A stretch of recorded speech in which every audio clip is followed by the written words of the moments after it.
Tous les 11 mai, le monde entier et l'Afrique en particulier célèbrent l'anniversaire du décès de Nesta Marley Robert, plus connu sous le nom de Bob Marley.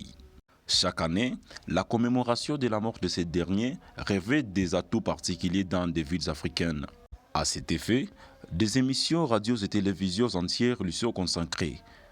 Ces chansons diffusées en longueur de la journée et une manifestation organisée dans la ville de Goma nommée One Love Festival pour célébrer cette journée. Dans cette manifestation, le vice-gouverneur du Nord Kivu a essayé de parler devant la caméra de Fast TV à propos de cette journée des Rastas. Je savais même sauter plus que vous là.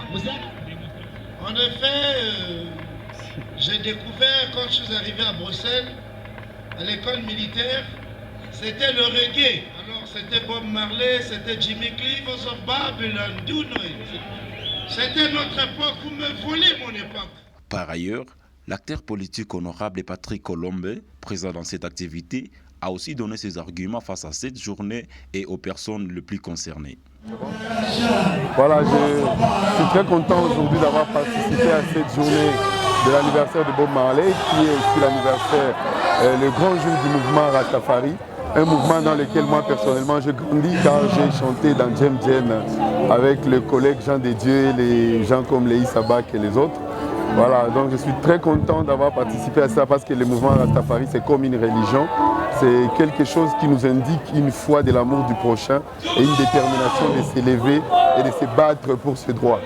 Donc ça nous donne cet amour-là en nous de pouvoir vivre avec les autres comme je fais de ça mon cheval de bataille. J'ai accepté l'invitation des Rastas et j'ai laissé tout ce que je pouvais être en train de faire pour venir participer et fêter avec eux. Bonne fête à tous les Rastas du monde. Enfin, on croise au bout des chants des rugbyman, dreadlocks et même des sans dreadlocks portant des t-shirts et bonnets tricolores dont vert, jaune et rouge.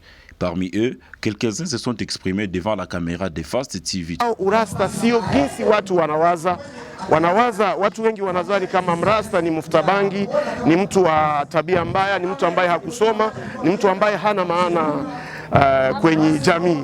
Hapana, sio hivyo. Mrasta ni mtu ambaye anaheshimika, ambaye amesoma na kazi ya kwake ni kuweza kupigania haki za watu, hasa usawa katikati ya rangi zote. Mzungu asidharau au kuonea ama kuexploite mweusi, na mweusi pia asiweze kumviolente mzungu. Tuweze kuishi katika mapendo. Leo tunasherekea tunakumbuka miaka 42 ya kifo cha aliyekuwa akiitwa Bob Marley. Bob Marley jina lake la kweli ni Robert Nesta Marley.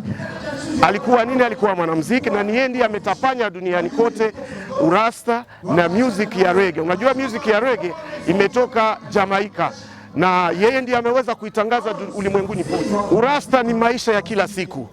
Ni tangu tarehe ya kwanza ya mwaka mpaka mwisho ya mwaka. Le 42e anniversaire du messager Bob Marley. On est là, on a en train de passer le message d'amour. On a en train de dire à tous ces Babylons que le Congo pourra changer un jour. On a en train de lancer le message qui fait que ça doit changer. Que la lutte continue par le message de l'amour, par tout ce que nous sommes en train de faire. Et ensemble, Babylone va vivre. Ensemble, le Congo va changer.